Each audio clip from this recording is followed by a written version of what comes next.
మంది చాలా మంచి విషయాలు చెప్పారు. మీ ఆవేదన నాకు అర్థమవుతా ఉంది. బట్ వేరే కంపెనీలు ఏం చేసావు దాని గురించి మాట్లాడడానికి ఇక్కడ నేను మీ కొన్ని ప్రాబ్లమ్స్ ఏదో చెప్పారో క్లారిఫై చేయమని చెప్పారు. దాని గురించి ఇక్కడ నిలబడ్డా నేను. అన్నిటికంటే ముఖ్యమైన ఇక్కడ ఏదైతే ప్రాబ్లమో పొల్యూషన్, వాయు ప్రదూషణ చెప్పారు, కాలుష్యం జరుగుతుందని చెప్పారు. నేను ఈ సభాముఖంగా చెప్తున్నాను, ఇది ఓన్లీ గ్రైండింగ్ యూనిట్. ఓన్లీ మళ్ళీ మరి అడుగుతున్నారు, క్లింకర్ రైల్లో వస్తుంది, అన్లోడ్ చేయడం వల్ల కొంచెం డస్ట్ ఎగురుతుంది, అక్కడ బ్యాక్ ఫిల్టర్ పెడుతున్నాము. క్లింకర్ తయారు చేయడానికి మాకు చాలా ఖర్చు అవుతుంది, తీసుకురావడానికి ఖర్చు అవుతుంది. కాబట్టి దాని ఎప్పుడు మాకు ఏది వేస్ట్ ఉండదు. మా సిమెంట్ ప్లాంట్ లో మేము కంట్రోల్ చేసి అక్కడి నుంచి సైలోలో క్లోజ్ సైలో పెడతాము. బెల్ట్ కన్నీ క్లోజ్ గా ఉంటాయి కాబట్టి మేము వేరే కంపెనీతో కంపేర్ చేయొద్దు. ఇంకోటి వాయు కాలుష్యము అస్సలు ఉండదని నేను చెప్పట్లేదు. కొద్ది వాయు కాలుష్యం ఉంటది. దాన్ని ఏదైతే రాష్ట్ర ప్రభుత్వము, కేంద్ర ప్రభుత్వము నిర్ధారించింది, గాలిలో ఇంత ఉండొచ్చు, స్టేట్ నుంచి ఇంత రావచ్చు అని దాన్ని తక్కువ పెడతామని చెప్పి మీకు సవీరంగా వినియోగిస్తున్నాను. అన్నిటికంటే ఇంకో ప్రాబ్లం, వాటర్ అంతా పొల్యూషన్ అయిపోయింది మాయగా అని చెప్తా ఉన్నారు. నేను ముందు కూడా చెప్పాను, మా ఫ్యాక్టరీ నుంచి ఒక్క బూందు కూడా, ఒక్క మెట్ల చుక్క కూడా బయటికి ఫ్యాక్టరీ వాటర్ రాదు. బట్ మీరు ఈ నాల ఒకటి ఉంది ఇక్కడ, ఈ నాలను మేము బంద్ కూడా చేయము. నాలా పై నుంచి వాటర్ వస్తుంది, అట్లే బయటకు వెళ్ళిపోతుంది. దాన్ని మంచి కన్స్ట్రక్షన్ చేస్తాము. దాన్ని మామూలుగా కాదు, మా ఫ్యాక్టరీలో ఏ వాటర్ ఉపయోగపడదు, ఏ వేస్ట్ వాటర్ బయటికి రాదు. మీ సభ మూలంగా తెలియజేస్తే వాటర్ తీసుకొని చూపించారు నాకు. రెండోది, మీకు అందరికీ ఒకటి చెప్తున్నా నేను, కొంతమంది రిక్వెస్ట్ చేశారు ఈ పని చేయండి, గ్రీన్ బెల్ట్ చేయండి అని. మీ యొక్క అధికారం ఇది, రిక్వెస్ట్ చేయాల్సిన అవసరం లేదు.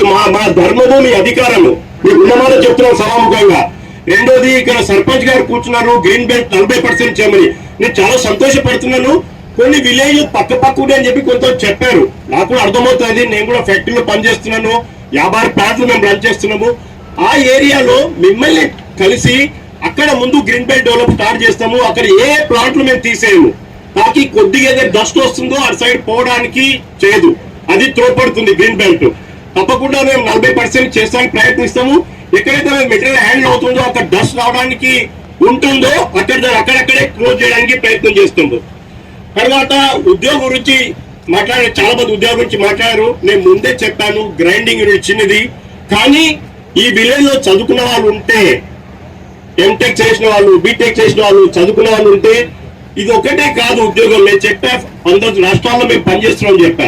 మీరు తప్పకుండా మాకు అప్లికేషన్స్ ఇవ్వండి. మా దగ్గర ఎక్కడన్నా ఏదైనా స్కోప్ ఉంటే వేరే దగ్గరికి, చుట్టుపక్కలనే కాదు, మేము దానికి చేస్తాము.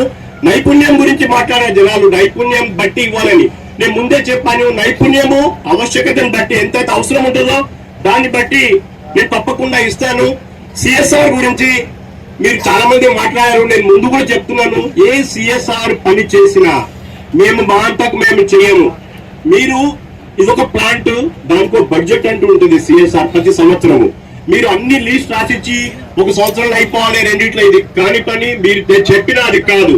మీరు అందరూ సర్పంచులు, గ్రామ పెద్దలు కూర్చొని, ఇది ముందు సమస్య, ఇది రెండో సమస్య, ఇది మూడో సమస్య, మీరందరూ కలిసి వచ్చి మీ దగ్గర 10 లక్షలు వేయండి, ఈ పనులు ముందు ఈ సంవత్సరం చేయండి, ఈ 10 లక్షలు వేయండి, ఈ సంవత్సరం పని చేయండి, 5 సంవత్సరాలు మీరు ఇంత ఖర్చు పెడతా అన్నాడు సిఆర్ లో, ఈ పని చేయండి. మిమ్మల్ని అడిగిన తర్వాత, మిమ్మల్ని కన్సల్ట్ చేసిన తర్వాతనే మేము ఈ పని చేస్తాము.